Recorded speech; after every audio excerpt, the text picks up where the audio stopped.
Welcome to the ExecMBA podcast. I'm your host, Brett Twitty, and you are listening to a new episode. On this episode of the podcast, I'm excited to share my recent conversation with Molly and Dillon Behr. Molly and Dillon are both second-year students in our Executive MBA Class of 2021, and they are also married to one another. This is our first couples podcast episode. Yes, that's right, a little bit of podcast history here on the ExecMBA podcast. I think you're really going to enjoy this conversation. We talk with Molly and Dillon about their backgrounds, how they decided to pursue an MBA, how they knew this was the right time for them to go back to school, and so much more. So without further ado, here is my interview with Molly and Dillon Behr.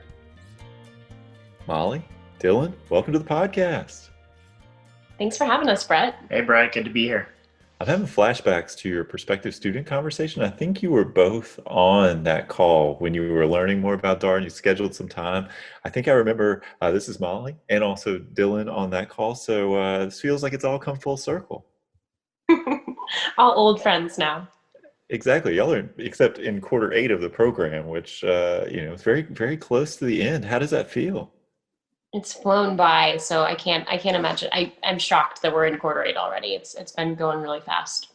Yeah, Dillon? For me, it's a little bittersweet. Kind of awesome to be nearing the finish line, but also a little bit of anxiety. Like, did I learn enough to justify all of this time? Well, I hope the answer is yes. We're going to talk a little bit more about your stories and how things are going generally in the program and all these kinds of questions. But before we get there, I want to check in with you to see just how's life? How are things? Obviously, a lot going on in the world right now. Y'all doing okay? Yeah, I think with school, we've just been really busy. I think that's one blessing of being at school during COVID is that between school and, our daughter Lillian, who's 18 months and a handful, and work, I think that's kind of shuttered us from the gravity of the situation. Like, we're just always on the go, and school has kind of been a nice way to like focus our energy that probably a lot of people are worrying about COVID right now. And I think we're really focused on school. So that's how I'm doing, just very busy. Yeah, I would agree with that. I think we've talked to some people, especially early on, before everybody really got the swing of things, talking about how much their life was disrupted and kind of sometimes how bored they were. And we're like, well, we don't have that problem at all. So we've just been, trying to keep all the plates in the air. And we just moved. So that's one thing off of our plate a little bit that we had also been juggling for quite a while. So, yeah, I'm trying to do the math here. So you've got an 18-month-old, you moved, you're both doing Darden's Executive MBA program, you've got jobs and life stuff. We've had many conversations here on the podcast about people with full plates. I think these might be some of the fullest plates we've heard about thus far. So thank you for taking time out for this conversation. And also, I should note this is for people who track the history of the podcast. I assume there are a few people out there that are interested in this kind of thing. We are over 140 episodes in now, but this is our first partner conversation where we've had 2 students who are, married, doing the program together in the same class. And so thank you for being a part of history here with this podcast episode. Well, we're honored to be the first married couple on it. So thank you for having us. Yeah, thank you. All right. So for our listeners, I want to learn a little bit more about you and your background. So Dillon, let's start with you. What did you do before coming to Darden? What are you doing currently? Yeah. So my first real job out of high school, I guess, was in the military. I joined the military in 2002. Went on to become a Green Beret and ended up spending 8 years in the military with several deployments to Iraq and Afghanistan. I was injured pretty badly in Afghanistan in 2008 and ultimately led to a medical retirement in 2010. From there, I went and got a master's degree from another school and worked in defense contracting for 4 or 5 years. And then kind of started diving into cybersecurity and analysis a bit more at that time and went to work at Discover Card as a cybersecurity threat intelligence analyst. which was in Chicago and ended up not being a good fit for our life. So I ended up looking for work back home and ended up, for the last 5.5 years, I've been working at Risk Placement Services, which is a wholesale insurance broker, and I focus on executive liability risks, professional and cyber liability. So that's what I've been doing. All right, and same question for you, Molly. What's your background and what are you doing currently? Sure. So I went to UVA for undergrad, so double who here. I met Dillon in my junior year of college. I was a Red Cross volunteer at Walter Reed during the summers, and so I met him while he was recovering.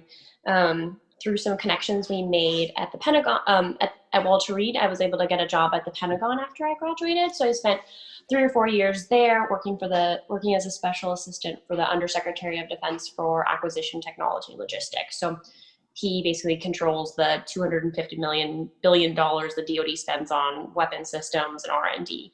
And so after 4 years, I popped out into the private sector and I became an aerospace and defense consultant. So working on similar issues, but for the Lockheeds and Boeings of the world, as opposed to directly for the government.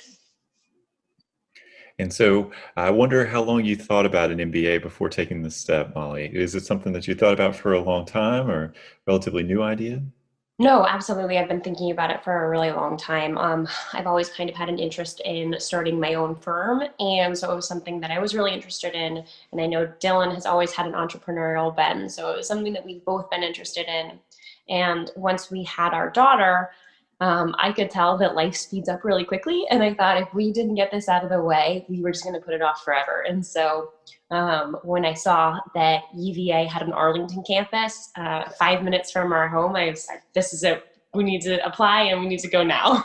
And luckily Dillon thought it was a good idea too.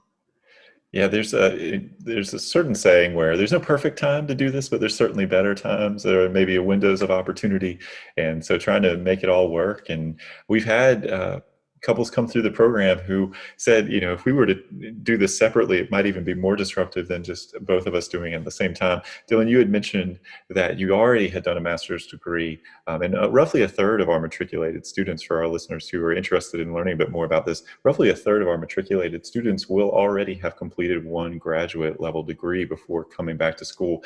How did you decide that an MBA was right for you? Is it something that you always thought about? Yeah, so my first master's degree was more of a transition out of the military degree and kind of helped me figure out how to transition into the civilian workforce, and was more focused on that intelligence career that I had been pursuing before that. As I kind of got into the corporate world a little bit more, I realized that most of my life had been spent in the cost center of generally risk is not on the production side of the profit side of the business. So as I started learning more about business, it just became really interesting to me, especially entrepreneurial ventures. And so I had actually applied to some business schools back in, I think, 2014 or 14 or 15. And for whatever reason at that time, I decided not to go. And then when Molly brought this opportunity up, there's a lot of anxiety about whether or not it was a good idea for both of us to do it at the same time. But it was kind of more like, let's rip this Band-Aid off and get it done. Otherwise, we're going to be dragging it out. Somebody will be upset that we didn't get to do it or something like that. So it's been a really good experience for both of us to do it.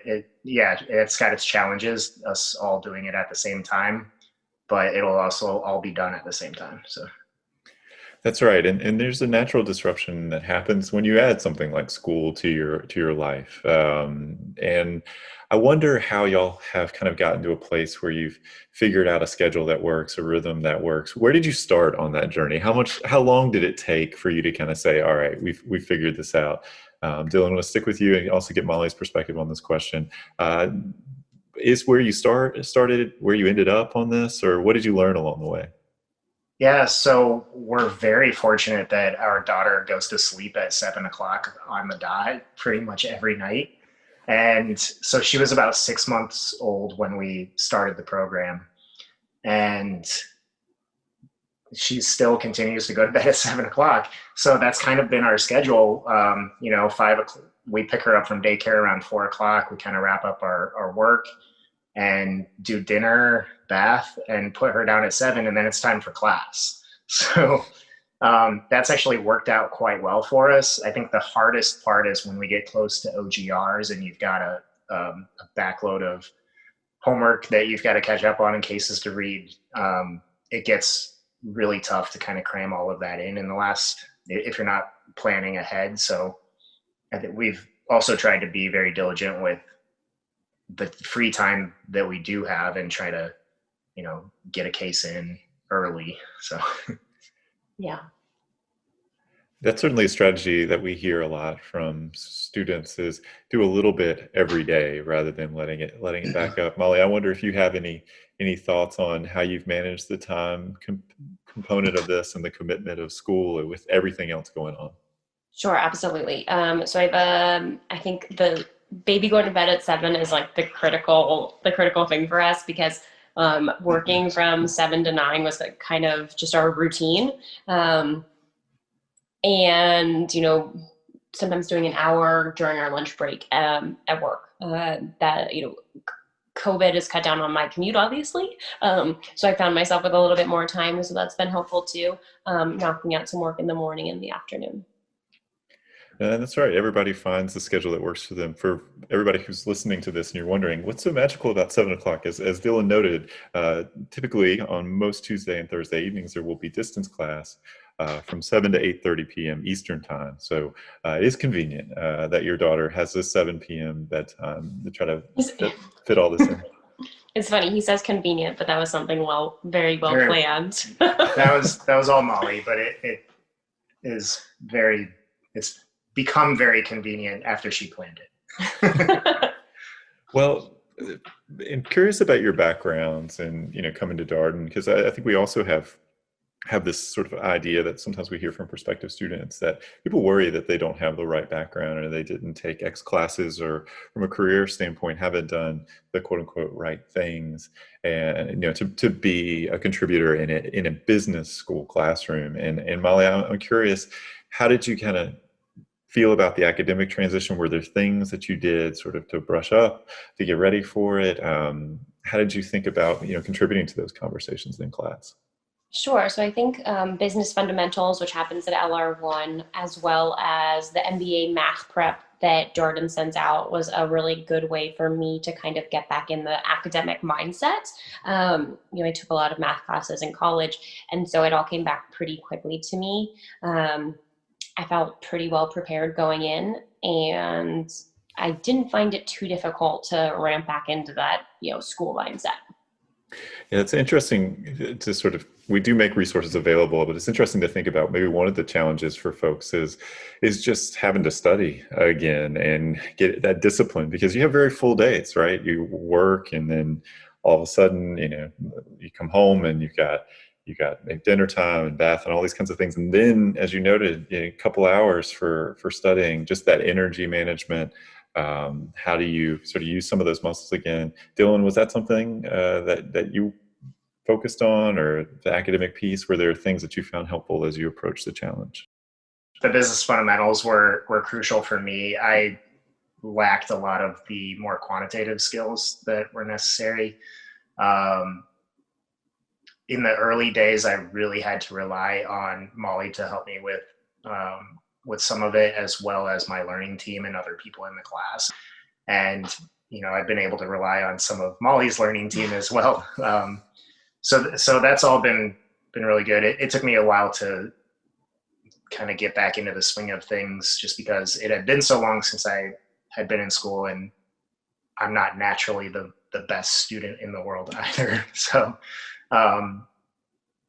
I think I've figured out my own system that works for me now, and been able to rely on others when I need help. So let's stick with some of that for maybe a follow-up question here. The learning team. Some of our listeners may not necessarily know that much about it. We talk about it a bunch here on the podcast. It's a team of 5-6 people from a lot of different backgrounds that are there as a touch point for you as you get ready for class, debrief after class. How have you asked for help? What does the team look like? How do people help each other out? I think it's something we talk a lot about, but specific examples always help tell that story. Yeah, so the learning team is great because it, as you mentioned, it does bring together, 5 or 6 people with different backgrounds. And so on our team, we have a couple professional consultants, 2 former military guys. We have somebody that does M&A analysis pretty regularly, and then another person. So really broad background, and we each rely on each other's strengths. Not so much the quant from me, but there are other people on the team that are pretty good at that stuff. And I think the most benefit that we get from each other is when we get close to the OGRs and the on-ground residencies, and we are overloaded with a lot of work. We can kind of split up not necessarily the reading of the cases. I think you almost have to read every case, but the note taking, which can, for me, if I'm taking diligent notes on a case, it takes me 3 times as long to get through it. So if you can split up the note taking and kind of share that responsibility amongst your learning team, and then everybody still has to read the cases, you can get a lot more done in that short period of time. Molly, have you worked closely with your learning team? Has that been an important touch point for you? Yeah, absolutely. My learning team was great. And I feel like Dylan and I joke, we each got the learning team we need. So I know it's random, but I feel like the way the person distribution happened, I think my learning team, we all had like a pretty good feel on like quantitative analysis. But we did split a lot of the cases up. We split the reading and we all trusted each other, and we would have like these quick 1-hour conversations of like going through all the key subjects and focus areas and highlights and insights, and then be done with it. While Dylan's learning team would probably have like multiple 2-hour conversations where that would just be too much for me. But my learning team was great, and still work with them. And I think being able to leverage 2 learning teams is definitely a highlight of being married in the same program. Yeah, and I think, of course, you have the whole class available to you as well. I mean, that's one of the things that we also reference here. The learning teams, we do try to think about some things as we're putting them together, as you know, and as has been noted here. So industry background, academic background, and that's really kind of a partnership between admissions and student affairs as we think about the class and putting together these small teams. So I'm glad to hear that they've been helpful to you. And each learning team, of course, has its own schedule. So it's interesting to hear you talk about, your team meeting for more shorter periods of time, and then Dylan's team maybe a little bit more expansive meetings. How have you, so you're here in quarter 8, this is for context, this is a 2-month quarter program, it's 21 months in duration. Quarter 8 effectively represents, months 16 through 18 or so of the program. What has gotten easier for you, Molly, over the course of this time? We talk about the learning curves and the adjustment, but undoubtedly there have been things that have gotten easier. What has gotten easier for you?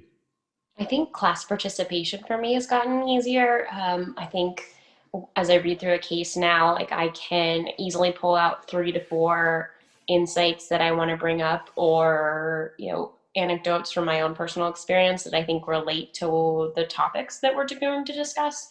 And prior to that, I'd read through a case and be like, oh, well, I'm not sure I have anything to add. And I think that's something that Darden has taught me. Like I'm much more open, and I understand like what my background is better and what value I do have to add. Was there an adjustment with the case method when you came in? I mean, sometimes students, as you mentioned, can find it a bit more challenging to figure out how they can contribute to the conversation, or even getting comfortable speaking up in class. What was your experience with that early on? Sure. So I did not have a ton of background with the case method prior to Darden. And I think it was slightly intimidating at LR1. I'm somebody who prepares a lot for class, but not necessarily is, one of the people with their hand up all the time. And so, just getting the courage to add value when I have something to add was an evolution with the case method.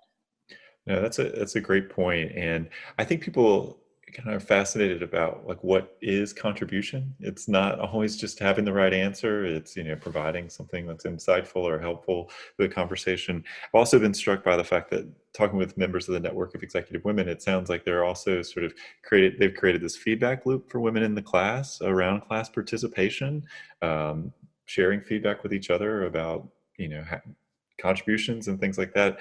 Have you participated in that at all?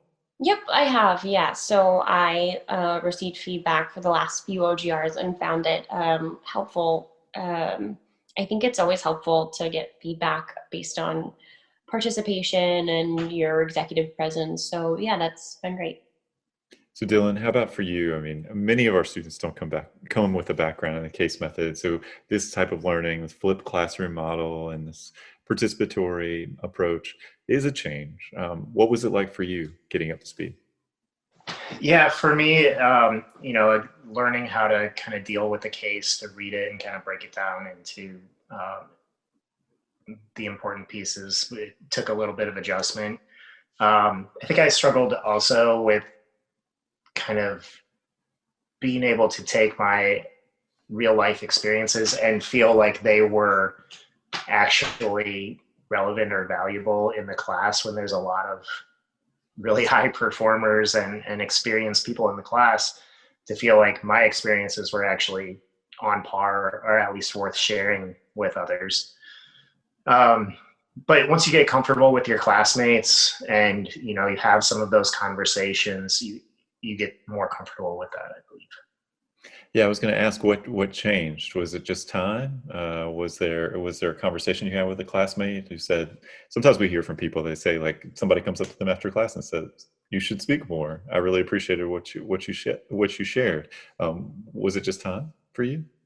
Um, I think it was just getting comfortable with my classmates. I didn't have a problem with actually.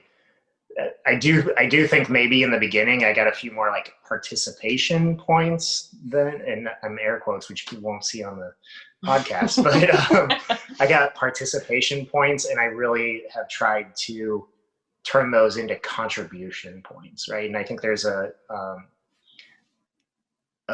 big difference there. And I noticed that you use the word contribution sometimes in class, they throw out participation, but there's a big difference.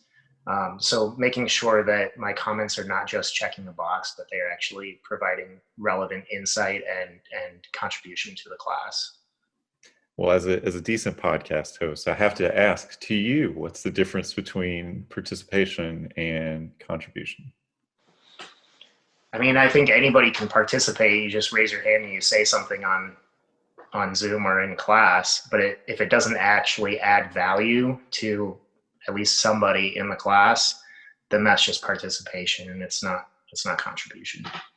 I think that's a fair point. And, I think that's probably something that people develop a feel for over the course of the program, right? What is going to add value? Where can you get in there and add value to the conversation generally? Um, so you're now here. Graduation is on the horizon. You're starting to take electives too, I believe, soon. Soon. So, what are you looking forward to, Molly, in the last couple quarters of the program? What are you excited about? Sure. I'm really excited about the investment classes. There's a securities analysis class, and there's an investment class that focuses on Black-Scholes. So I think that'll be really interesting. There's also a supply chain class. Sadly, there's more electives that I want to take than time. But besides the electives, I'm also just excited to spend the remaining time with my classmates who we've become really close with. That is a familiar refrain. I think oftentimes we'll do some podcast conversations with folks at the very end of the program, and to a person, they don't talk so much about class; they just talk about relationships, and wish they would have made just a little bit more time during the program, which I think is great for people to hear. Dylan, how about for you? What are you looking forward to as you close out the program? Yeah, well, I would definitely agree with the relationships part. It it's tough because of COVID and being online. We talk about sometimes you just don't get that extra 5 or 15 minutes before and after class to kind of see people and talk to them, get to know them a little bit more, and that's been one of the great tragedies of kind of doing this program during a pandemic. But we've still made really great relationships with a lot of people in the class. As far as what I'm excited about, so I came into this program really hoping to, not knowing necessarily what I wanted to do when I left. And I thought it was going to be around something entrepreneurial. And I believe in the last few quarters, I've finally identified what that is. And I'm working on putting together with a couple other people in the class, I was able to get into an entrepreneurship through acquisition residential course for this quarter. So I'm a little overloaded this quarter, but it's kind of opened up my eyes a little bit. And we're putting together an independent study for quarter 10 to do some practice entrepreneurship through acquisition, doing a search fund. And so that's kind of what I plan to do in one way or another, identifying a business to purchase and installing myself as CEO and operator at some point in the next several years. So that's what I'm looking forward to. That's cool. Some of our listeners may not know much about search funds or entrepreneurship through acquisition. How did you get from, potentially from this idea of entrepreneurship, you have the idea, you start the business, to you find a business that maybe is not quite performing as, there's an opportunity, right? There's a spread, and you can take the business from where they are to a better place and potentially sell the company. How did you get from maybe this one idea to entrepreneurship to entrepreneurship through acquisition?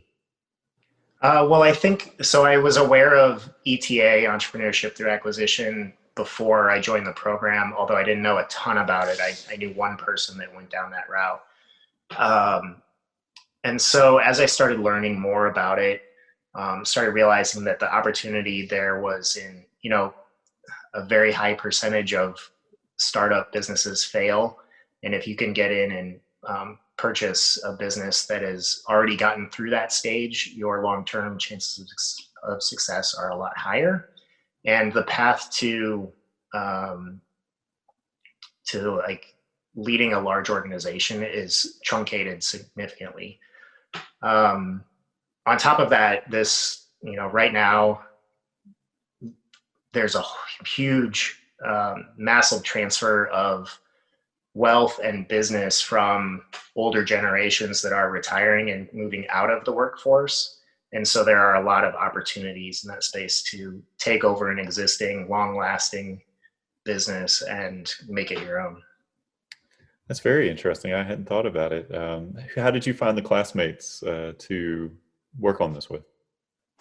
So it's something that we started talking about, I believe, in our we had an entrepreneurial thinking class with Greg Fairchild, and it was mentioned in that class, and a few other people had already started to go down the route as well. So we just kind of started putting together, we put a WhatsApp group together and have been talking about it, and it's just gotten the ball rolling, and it's picking up some steam. So.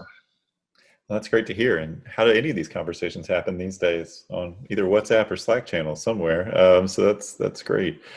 So Molly, coming back to you for this question, it's also be a question for Dillon too. What advice would you have for couples who may be thinking about doing the program together? Anything that you've learned along the way that you would want to share here? Sure. I think just relying on your partner for support and your partner's learning team, and just making a consistent routine that aligns with your family's life. So you still have time to go on date nights and, spend time with your family. I don't think, Dillon and I were really big on making sure that Darden didn't impact our time with Lillian. And so we were really never working when she was awake. We just made it, there was sometimes when we had finals where one of us would take her and have some alone time and the other one would do finals. But I think just making sure that Darden fits in organically with your life is important. And it's very doable. Rely on your learning team, rely on your partner. That's what I would say. Dillon, for the partners out there listening, thinking about maybe doing this as a we thing, couple moving through the program together, what would you advise? Yeah, I think all of that Molly said is really great. One of the things that Molly and I found early on is that we're really great together and we are really great working with our learning teams, but we're not necessarily so great studying together one-on-one. We have completely different learning styles. So you don't necessarily have to rely on your partner for all of that. That's why the learning teams are there too.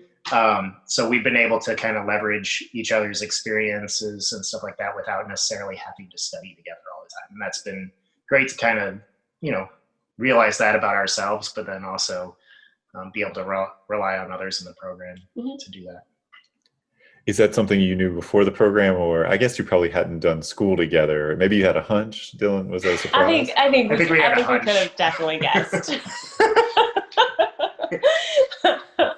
Dillon really likes like a group study vibe, and I'm more of like a solo, knock it out, get my reading done, and wrap it up kind of person. But different strokes for different folks. So yeah, something we learned about each other. All right. So the program even comes with insights. That's great. So any last tips, Molly, that you would share with our prospective student listeners, things that you wish you would have known when you were in their shoes, or anything that's on your mind? Yeah. So I would just say, like, really focus on the relationships. I've been so impressed by my classmates, more so than I could have even imagined. People are nice and friendly and are just wonderful. I started growing out a government practice within my current firm as a way to start my own consulting firm. And I relied heavily on my classmates, helping me get contracts and helping me build out business plans. And I could not have done it without them. And so I would just say, yeah, take time to get to know your classmates and like really develop those friendships. Because when you graduate, besides the knowledge and skill set that you're building, like those friendships are what you're taking away. And I know Dillon and I have made some incredible, incredible friends. I just feel really lucky to have met our classmates, and we just have a wonderful class. And I'm sure every class is like that. So I would just say focus on the relationships, and everything else will come along naturally. Yeah, I think that's a fantastic point. And that is ideally the thing that people are really talking about as they go through this and afterwards is, yeah, I learned a lot and got, certainly from a skill development standpoint, I got a lot out of it. But I still see Darden people all the time. I keep in touch with folks. I was on a class of 2019 Q&A not so long ago. We were doing a webinar with some of the alums, and I think several of the alums on there just said like they basically hang out with Darden people at this point. That's that's the network that they have at work, at home, and that's how it is. It's a whole family environment. So no, you're absolutely right. I just had a birthday party, and it was all Darden people, and it was those are my friends now. It's nice. It's nice. Dillon, how about for you? Any last words of advice you would share with our listeners? Yeah, the relationships are key. Definitely dig into those. I think that's where you're going to get the most bang for your buck, probably. I would also say that, when you have a chance and you identify with a professor, spend some extra time to get to know them. They're a huge wealth of knowledge. And I can see myself for sure reaching back out to them when I'm in a predicament at some point. And the last thing I would say is something that I discovered too late, but Molly has spent a lot of time putting energy into, is the coaching that you get from the career development CDC, Career Development Center. I did a few coaching classes early on, and I think it just takes a little bit of trial and error to find the coach that you really identify with. But I think it's worthwhile to say, keep doing that until you find the right coach for you, because your personality has to match up. And I just recently found a really good coach there, and it's been a huge change in the way that I prepare for meetings and think about planning, the rest of the next stage of my life and all that stuff. So I would say utilize that resource, but don't just try it once. And if it doesn't work out, keep trying until you find somebody that you really identified with. Molly, I'm curious about how you use that time with the career. I mean, obviously, I'm sure a number of ways, but how have those conversations been helpful to you? Sure. So I think it started with PAC, where I was really impressed with, that type of class. And I took my plan that I developed in PAC, which is the professional advancement course, and brought it to the CDC. And I met with a couple people there, and I said, hey, this is the plan that I kind of developed in PAC. I want to become an entrepreneur at my company, develop, a separate business unit, and then spin out into my own firm. And I want to implement it over the next 18 months. And I repeatedly met with Kellogg and just built the plan out. And part of my efforts in building out my own company included a lot of informational interviews. So, in addition to updating my resume so I could send it along for informational interviews, it was, hey, how should I go about this meeting? What questions should I ask? What are my key objectives? What do I want to get out of it? When is a follow-up appropriate? And, I think the Darden network informational interviews were really crucial in, helping build my confidence to start my own company. And I don't think I would have approached those meetings as prepared without the CDC. So I'd used them for resume building, for informational interview prep, for, job interviews, even just thinking through multiple future options in my life, just talking with them and bouncing ideas around. And, I will word vomit, thoughts that I have, and they will put it in these beautiful organized buckets and say, no, that completely makes sense. I have lots of good things to say about them. Well, it's great to hear. Friends of the podcast, they've been on the podcast. Jim and Sarita and Kellogg have been on the podcast many times. And, rarely does a student podcast interview go by without hearing about the professional advancement course and Connie Dunlop. So we've done it again. So Connie has returned yet again, professional advancement course as part of your story. So that's great to hear as well. So Molly and Dillon, thank you so much for your time today. It's been great talking with you, and congratulations on making a little bit of podcast history on this Thursday afternoon. Well, thanks for having us, Brett. Yeah, thank you. And that was my interview with Molly Just and Dillon Behr, two students in our Executive MBA Class of 2021. As always, if you have any comments, suggestions, requests, anything you'd like for us to cover here on the podcast, we are all ears. We can be reached at exec, that's EXECMBA at darden.virginia.edu. Until next time, stay safe, be well, and thanks for listening.